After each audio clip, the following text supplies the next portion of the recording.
This is Tyrese Haliburton, and you're listening to Setting the Pace. Pacer Nation, what is going on? Welcome back to another episode here of your go-to Pacers podcast, and we are talking about another Pacers victory as they take down the Phoenix Suns.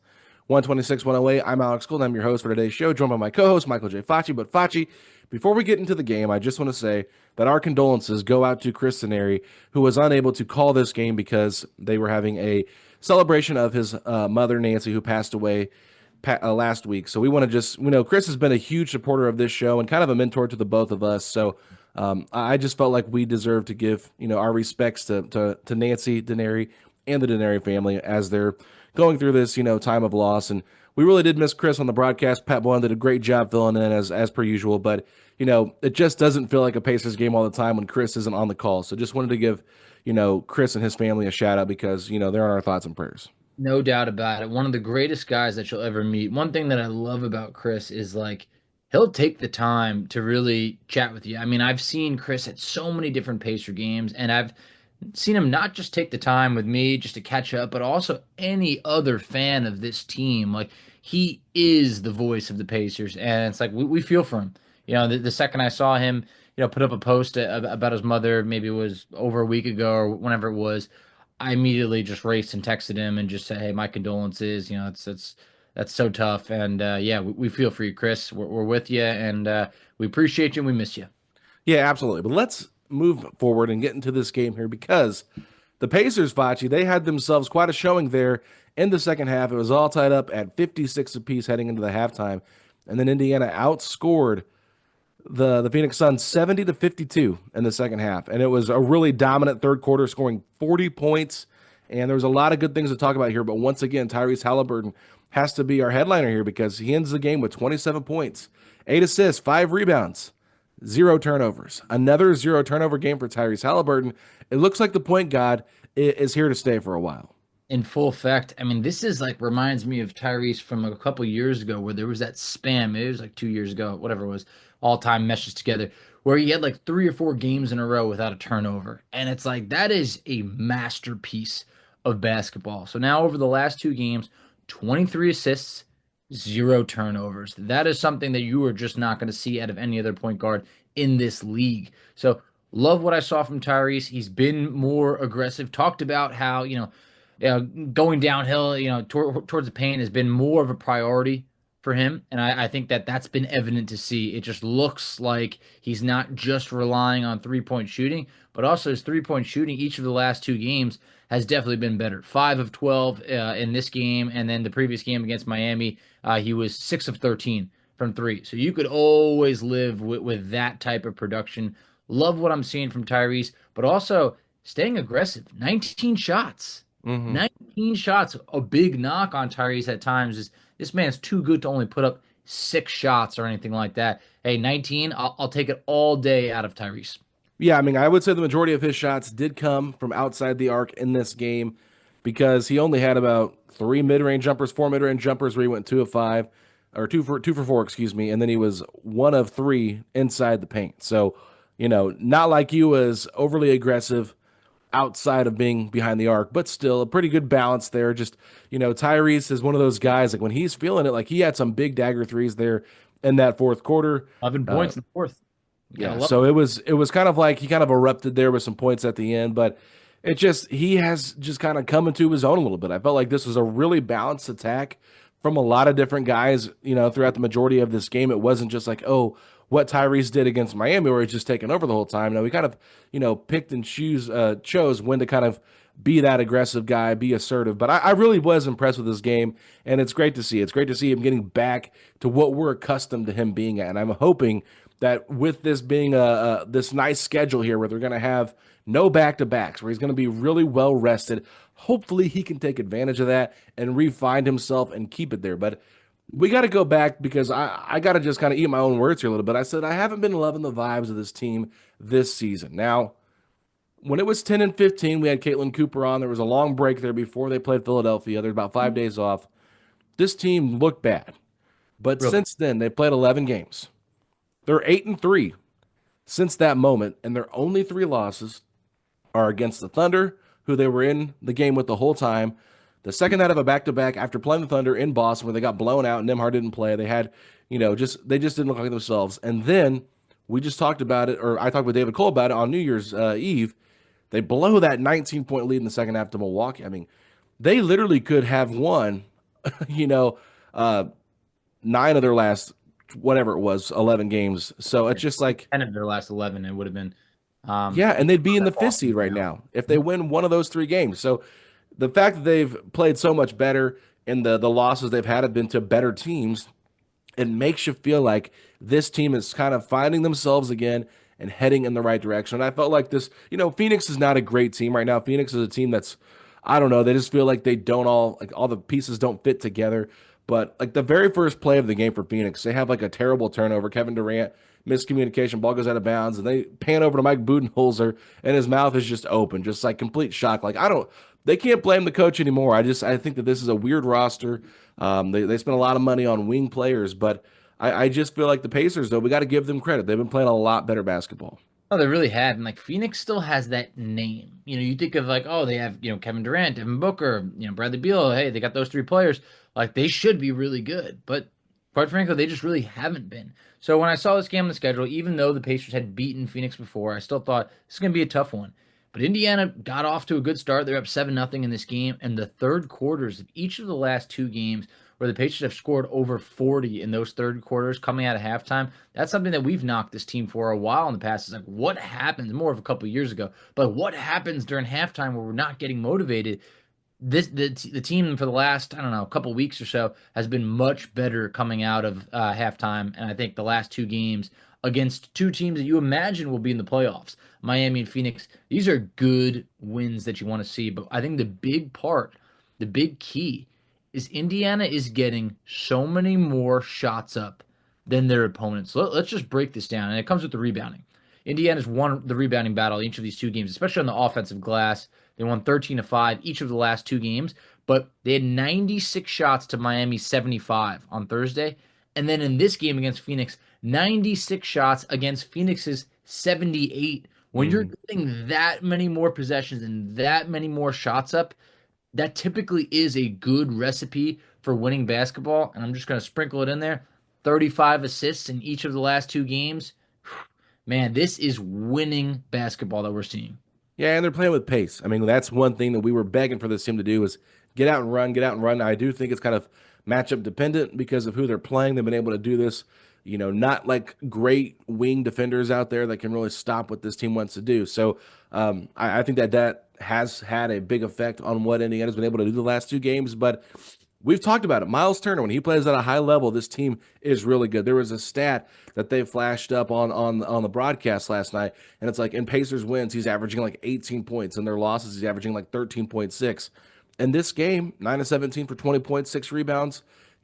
Obviously everybody's going to complain about the rebounds not being high enough, but I just felt like Turner, he went out early in the first quarter. It looked like he went back to the locker room. There was some question mark if he was going to return. I guess post-game they asked him about it. He said it was a calf thing he was just trying to be careful about. He comes back into the game, and like he had some really big moments. I mean, the one dunk that he had was really good to give the Pacers a 10-point lead in that third quarter. Threw it down like with ferocity. But I will say this, my favorite play probably of all of them was when he had that scoring over Kevin Durant in the post. And Kevin Durant and him, he kind of even smiled about it, like Myles was kind of laughing that he actually made it. So it's like when a guy's got it going that good that night, you just got to keep giving him touches where you can. I mean, 17 shots for Turner, 17 shot attempts for Siakam, 19 for Haliburton. That's a really nice balance right there from your 3 best scorers. It really is. I just feel like the Pacers are doing the classic that we've talked about. Get about 6 guys or so in double-digit scoring. Like have it be a balanced effort. I think for the most part, 4 of the 5 starters had double-digit shot attempts. There's always like one guy who's not as involved, and that's being in the 5th starter. In this game, it was Andrew Nembhard, just 3 of 3 from the field, but Nembhard, you don't have to worry about him. 9.7 assists, but yeah, from the Pacers, like big 3 that we've talked about of your Haliburton, your Siakam, and then is it Turner or so? In this game, it definitely was, and I think that's a great performance from the 3 of them. A little bit of a quiet game from Siakam, but like it's hard to have every guy have a loud type of game. This was a good win overall, where Indiana did not have to look over their shoulder in the second half. And we mentioned it was tied at halftime, and then it was really all Pacers in the second half. So loved what I saw from this group. They are absolutely showing something right now. That they beat Phoenix in both games this season. They get back to 500, Yeah. 18 and 18. And you touched on it early on, but if someone didn't hear you, they're half a game out of fifth. Mm-hmm. Half a game out of fifth. We've had the debate recently. Could this team be a top 6 seed? And we went back and forth in this. Then you look at this, all of a sudden a lot changes quick in the NBA, and we're playing some really good basketball right as we speak. Yeah, and they've got an opportunity here to continue to build that record because they do play a Brooklyn team that's excuse me, guys. I got a frog in my throat. Take over for a second here, Facci. Hey, look, we're playing a Brooklyn team that is they're sellers right now. They really are. Cam Johnson's being rumored. Hey, he could be traded any moment. I think that they're a team that knows the direction they want to go in. And also, let's be honest, this was a Pacers team that struggled against Brooklyn last time. I would know I was there. And I think that I like to feel that when Rick sees a team twice, they typically make the adjustments. And I really do feel good about this Pacers team handling business and getting above 500. I put out a tweet the other night saying Indiana has a chance to go above 500 for the first time. Of course, Tony East swoops right in there and goes, Facci, they were 1-0. And it's like, okay, yes, they were 1-0. But after that game, they were below 500 and never above it. You've been at 500 or below. But this is the Pacers' chance to go above 500. And for that, I'm really excited. And you're not going to the game, are you? I don't think I'm going to go. You don't know yet. Very mixed. I mean, look, the door is still open. There's a breeze coming in on that door. But very mixed opinions on Twitter. A lot of people saying stay away, and then a lot of people saying break the streak. So, look, I'm very confident if I don't go to this game, the Pacers will absolutely win. If I do win, and if I do go, it's totally 50-50 at that point. So, who knows what's going to happen? I'm leaning towards not going at this moment. Here's what I suggest. You've already put the feelers out there on social media. I think that I was one that said you need to go. I want to see if you can break it. If not, I want to see how many games we can get up to before it does get broken. Because that's a very funny joke for me. It's crazy. People are like 17. Is that real? And it's like Scout's honor. I wish it wasn't. All right, but that's the thing. It's 17. If someone said 5 or 6, who cares? But once the streak spans 6 years, we are in the 6th season of it spanning. It's real, man. And I don't know when it's going to end. It might not end on Monday. So we'll see what happens the rest of the year. But I hope this is the season it ends. Yeah, I mean, I did see a tweet that said I thought my 6-game losing streak was bad, but this is nothing. That's nothing to me. 6 games. It's like, oh man, hey, I could tackle that in a season or so. But this has been quite a few years now.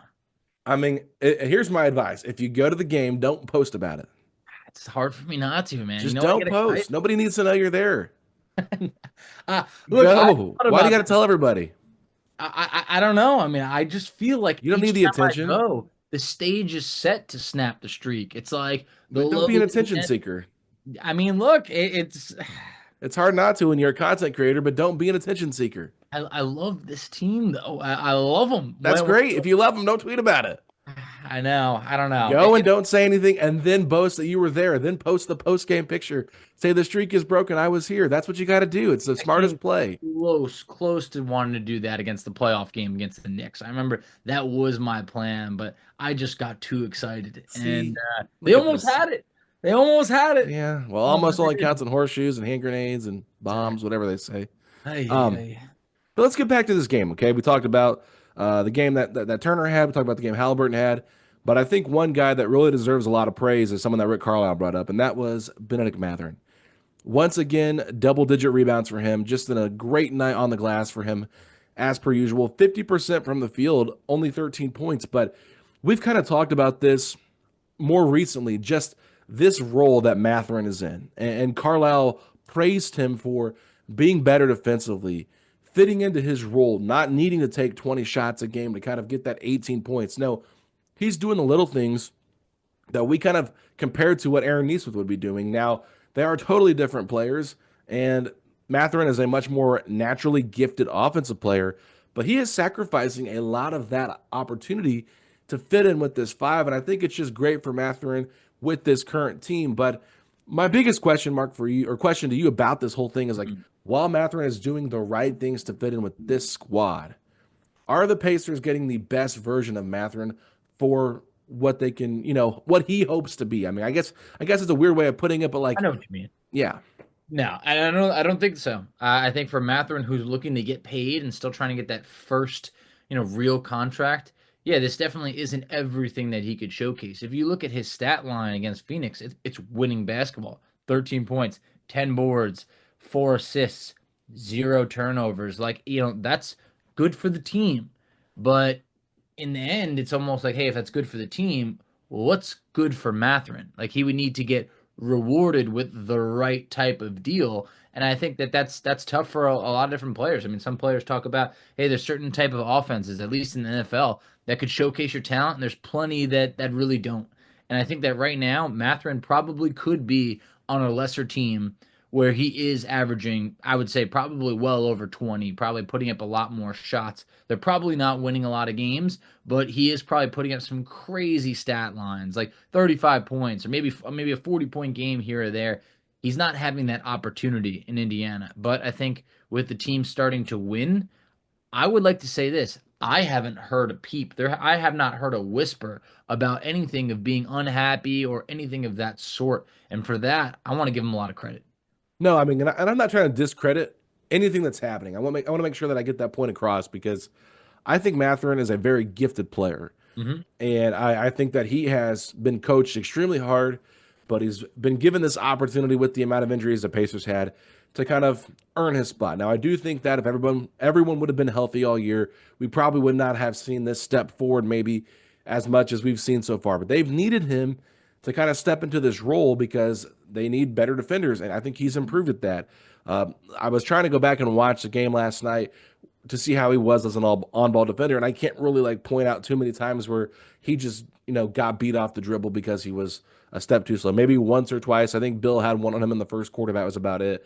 But like, if that's my nitpick, then that means he's taking steps forward. So that's good, progress from him. But long-term thinking here, just for me anyway, and I don't know how you feel about this, but like, what do you think the ceiling is for a guy like Mathurin? Do you see him as a guy that can be a top 2, top 3 player on a team that wants to compete in the playoffs? Or do you think that this is kind of like the right spot for him? Is he more of a role player on a good team where, that's where he's going to be best utilized compared to being like this breakout lottery pick all-star level player that maybe some fans kind of hoped and projected he might be in like the next 2 to 3 years? Sounds bad to say, but I feel like he's like a really good number 2 on a bad team. Like I feel Okay. like I feel like he's the kind of guy that could have like I'm not saying a Cam Thomas, but like when you look at what Cam Thomas is doing, Cam Thomas is a good player on a really bad team, and if you put him on a good team, he would instantly slide down to being like the 4th option or Yeah. anything of that sort. I think Mathurin could be like a real like number 2 on like a play-in type of team, one that doesn't have high aspirations. I think if you want to play winning basketball, then yeah, it's really hard for him to become more than the 3rd best option on the Pacers right now. I would just say like Haliburton and Siakam seem pretty locked in there as of now. Could things change like 1 to 2 years from now? Could Mathurin maybe slide up to be like the number 2 or something like that? It's possible, but I just don't think that like Mathurin's ever going to be the guy on a playoff team, like where he's the number 1. And if it's the number 2, I just don't think it's going to be a great team. More of like an Atlanta Hawks type situation where it's Yeah. like Trae Young and they're not that good of a team. Yeah, I think I would agree with you. I think that he's one of these players that he's got a high ceiling, but it's only so high. In Yeah. my personal opinion, I agree. I don't think he's ever going to be like Luka Doncic, SGA. Like he's never going to be on that level. I think he's going to be around like that. Maybe your 3rd best player on a really good playoff team. Mhm. Could be your 4th best player, more likely. And that's not a knock on him. I think we haven't really seen it. Now it could be stylistically the way the Pacers play. If there's a better system for him that maybe fits his style a little bit better, maybe there's a team that maybe could kind of help him grow in that area. But I think from what we've seen so far, it's just like there's been moments where you look at the Knicks game, you look at that Celtics game, he can go off. He can be like a 25-point scorer on occasion, but we haven't seen him put it together. Like his shooting numbers right now are not very good. the last 10 to 15 games since Nembhard's been back. I think he's like low 30s for 3-point percentage and like the mid 40s or maybe even low 40s for field goal percentage. It's like it's not a great number, but he's playing efficient basketball because he's not overshooting the basketball, trying to find a shot. He's trying to impact the game in other ways, and I think that is important for the growth of him. I know this is like a weird conversation to have after a win and about Mathurin, but I'm just curious because like we've kind of seen Nembhard adapt into like I can be that like cog in the wheel or whatever you want to call it, and also he can kind of step up on occasion and be that number 3 guy depending on the matchup. But I think that Mathurin offensively is just a little bit different in terms of like him and Nembhard's overall games. You know, Nembhard to me probably has a better, not drive, but a better stop and start kind of thing where he can get the ball out to other people. And so it's just like a weird dynamic. And when you're comparing the two, like they're totally different players. But I just feel like when I'm looking at this team, like I see such a higher ceiling for Mathurin than what he is going to be allowed to be on the Pacers. I just don't know, like, if that opportunity for him is like what he's seeking, or if he's very happy in a hopefully winning environment for the rest of his career here in Indiana, even if it does mean he's not going to get the touches he might want. It's really tough because I think he wants to be great. I don't think he wants to be a good player. And we've heard before, like I've heard James Harden say, like, hey, he was prepared to re-sign with OKC back in the day, and he was prepared to be the sixth man. And that's what it was going to be. And then you look at how good of a career James Harden has had, and it's like, man, he was meant for so much more than just being like the sixth man on that team. So I feel like when Mathurin talks about wanting to be not just a great offense player, be a great two-way player, it feels like this isn't the system for him to be able to accomplish his full potential. But yeah, going back to when Nembhard returned, December 1st, Mathurin is averaging about 13 points per game on 44% shooting, about 27% from three. That is not what he had been doing earlier in the year. If you just look at for the month of November, when Nembhard was out, Mathurin averaged 19.4 points per game, 7.3 rebounds on 48% shooting, and 44% from three. So there most definitely has been a regression. And I think that it's not even so much less shot attempts. I think it's just he hasn't been able to get in as much of a rhythm as he was before. But still, a great player who's been an absolute professional. We haven't, like I mentioned, we haven't heard one peep about being unhappy or wanting to be traded or anything of the sort.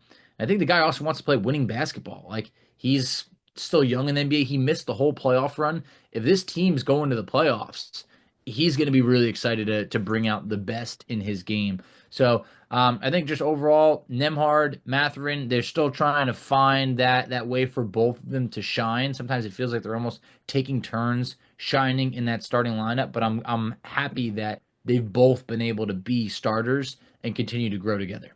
Yeah, I mean, if you just combine their stats together in this game, like that's a great number 3 right there. I mean, that's 22 points, 11 assists, 13 rebounds. Like, I mean, I know that sounds like silly to put their numbers together, but I just kind of look at it from that perspective because, when Mathurin gets 4 assists and like he's a plus 23 in the game, like you could feel his impact. It was just when he was on the floor, good things were happening, and it wasn't always necessarily because of him, but he did his job in the role that he was asked to do. And so I think playoff time will be interesting. I think that a lot of times, we think back last year with this Pacers team and the playoff run they had, like there was times when the offense felt stagnant and you needed a guy that could get you a bucket. I mean, Mathurin is one of those guys that can put his head down, get to the free throw line, and get you some buckets. Now, the Pacers, I would say, didn't do a great job of getting to the free throw line last time. I mean, they were 19 of 21, the 21 free throws, but most of it was Haliburton. Haliburton had 33% of their attempts. And Ben Shepherd, believe it or not, he had his first free throw attempts of the year, and he had 4 of them. I guess Obi Toppin got fouled 3 times as well. He went 6 of 6 from the free throw line. So, but I'm just saying, like Mathurin is a guy that we're accustomed to seeing at the free throw line based on what he did, especially his rookie season. And I think with the way the rules have changed a little bit, you're still kind of like, whatever with him. So moving on, let's go to the bench here, Facci. Where do you want to start with the bench? Because I think there's a lot of ways we can go. I mean, just a collective unit. I mean, like 42 points from the bench. I think that's great. I think the bench players all played, just under 20 minutes, roughly between 13 to 19 minutes. So you got good balance. They shot over 50% as a collective unit. I mean, 10 of those free throws, 10 of the 21 coming from the bench. I think you got to like that. And I think the Pacers bench has just been rock solid lately for Indiana. It feels like they continuously have like two guys off the bench scoring in double figures, and most other teams are just not able to match that type of production. No, they're not. I think Obi Toppin was great off the bench. I think he was kind of the one that, like, to me, stood out the most. And I feel like this has just kind of been like this new version of Obi Toppin we've seen probably the last month and a half now, it feels like, or whatever it is. It's just like maybe from December he's been playing better. I don't know what's gotten into him, but it's just like when he comes on the floor, it feels like he's attacking the rim a little bit more. He's shooting the ball better. I know he went 0 of 2 from 3 in this game tonight, so like wasn't anything from outside that made you feel great about him, but like still, he was attacking the rim. He's just very long and athletic, and I think sometimes people forget how long he is because he looks bigger out there sometimes than he actually is. And so I just love when he plays with more force. And I know Carlisle's always preaching force and trying to get these guys take that step forward. But I just feel like Obi Toppin has been really consistent off the bench. We know McConnell's Mr. Consistent, and I think Ben Shepherd has kind of come back into that role once again and really provided some good minutes. Quinn Buckner did highlight Jarris Walker a little bit and just said he's getting more comfortable.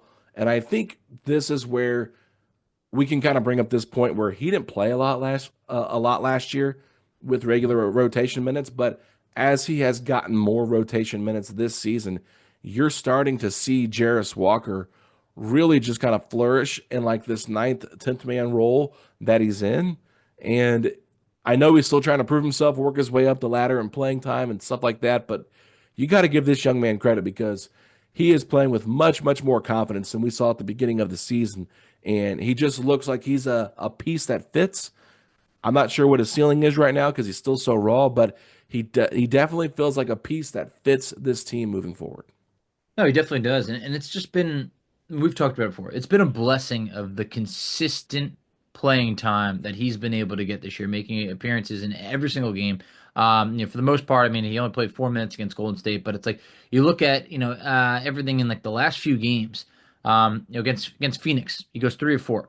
Against Miami, 3 of 6. Against Milwaukee, 3 of 5. Boston, 4 of 8. 5 of 10 against Boston. Another game, 5 of 10. Like, he's on a streak right now of just playing, shooting the ball at a high clip, over 50% from the field in quite a few games in a row now. He had a streak of double figures that spanned 5 games. It obviously came to an end with just 7 points against Phoenix, but I feel like offensively, the confidence is definitely there. I think he's still, defensively is where young players have the biggest room to grow. But I think that right now we're seeing like this is essentially his rookie year.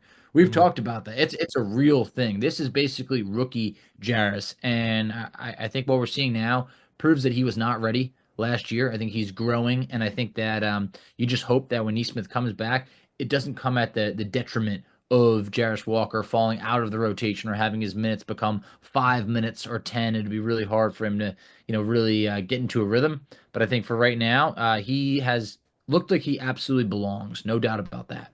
No, for sure. I mean, I don't really have anything else to add to this game. Thought it was just a really great effort from the boys, especially in the second half.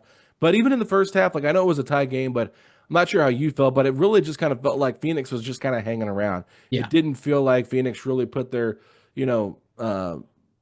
put their foot down. They really didn't make it feel like they were really like the leaders of this game. Like I know there was a time where they had the lead or they were kind of trading leads back and forth, but to me, it always felt like Indiana was the better team and the more aggressive team, the team that looked like they were going to have to be stopped. And I feel like they kind of just steamrolled in the second half because the Pacers are just playing a lot better basketball right now. They just seem to be connecting a lot better.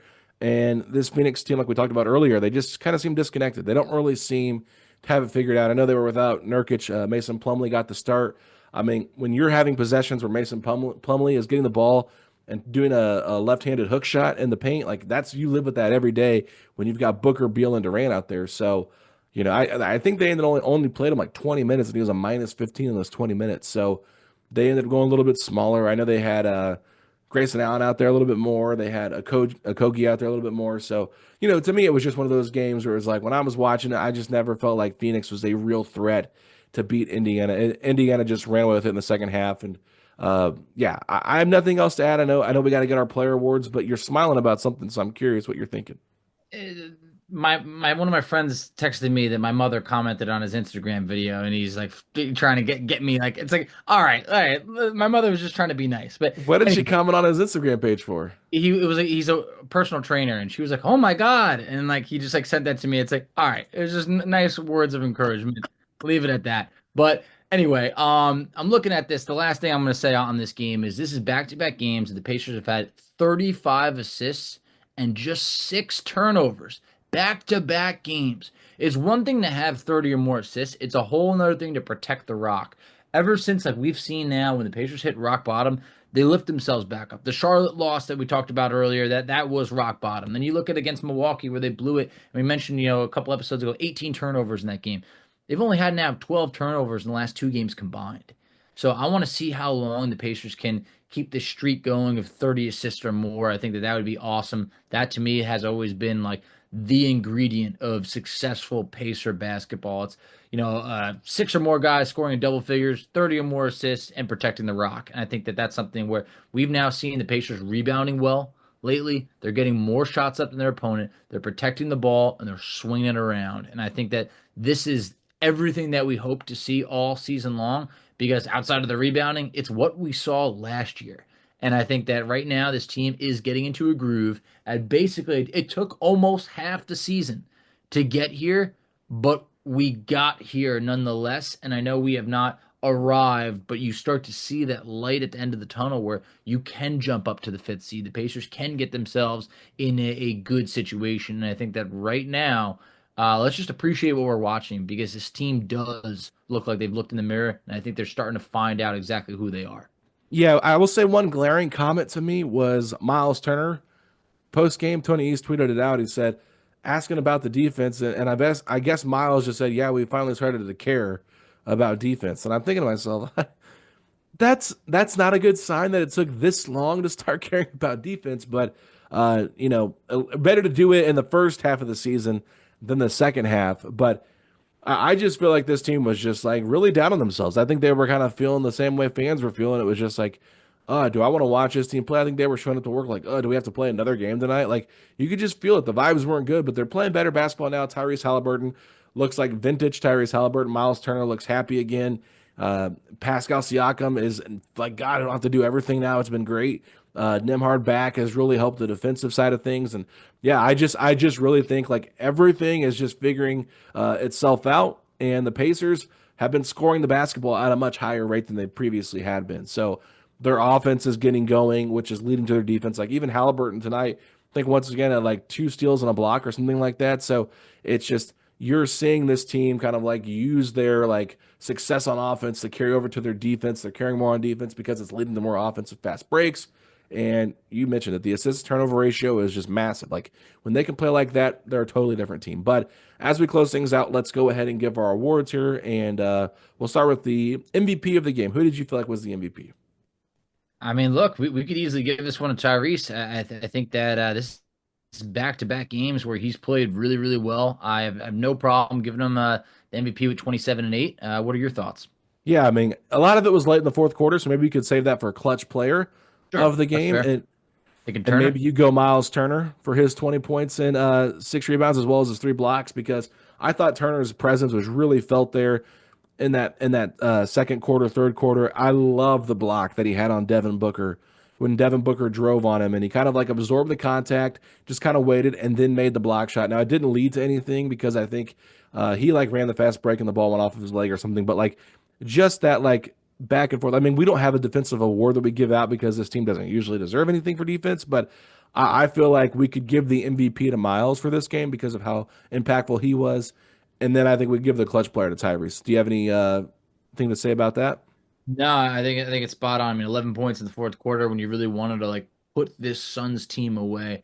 I'm more than happy to give that to Tyrese. I think it was just great that he didn't disappear down the stretch at all. Just hung in there. It was consistent, and I think that was great to see. All right, for our Feisty Foster hustle player of the game, I got to give a shout out because last game we gave it to, I believe it was Myles Turner, and Mhm. our buddy Rooster reached out on Twitter and said that it should have been Ben Shepherd. Yep, So saw that. I said, you know what, you could be right. I mean, we really didn't think about it too much. So Rooster, I'm going to give you that shout out. But Facci, who did you think deserved the feisty Foster Hustle player of the game tonight? I mean, we already talked about Turner's blocks. I mean, those were great. I think Turner got his. I mean, Obi Toppin had a couple steals in this game. I think just overall, I mean, the bench has been feisty. I think Nembhard's been a dog lately, but you tell me who do you got? I think you can give this one to a few players. Yeah, my gut is Mathurin, just because 10 boards, love it. I mean, I just playing his role. I mean, Carlisle went out of his way to praise him for doing the little things, being efficient, being patient, being smart. He's been pretty good. He's been playing a lot better, had the best plus minus of anybody in this game tonight as well. So I don't know. I just felt like he didn't have a massive role in terms of like big production on points and things like that, where maybe you overlook it in the box score. But I just felt like the way he played, you kind of feel it. He had kind of that hustle player, in my opinion, in terms of like feeling good about how he played. Yeah, no, I definitely think so. I mean, yeah, you mentioned this is now quite a few times he's had the highest plus minus without having, the 25 or 30 points or anything like that. So great to see. I think he's definitely very deserving of it because I think we all know, hey, he's capable of more, but I think that for what he's being asked to do, I think he's hitting it out of the park. Slam dunk, whatever basketball or sports reference you want to use in that situation, the man is delivering. Absolutely. So there are our awards. Rooster and the rest of Pacer Nation. Let us know what you think in the comment section on YouTube or over on social media, wherever you want to find us at PacersPod SCP. I'm at Alex Golden NBA, Facci _FACCI. And we hope to talk to you guys tomorrow.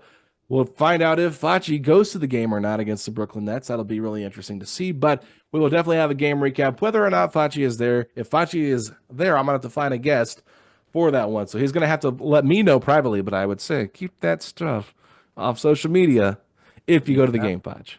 You never know. But hey, it's always great recapping a win. Always the blast. Can't get enough of it.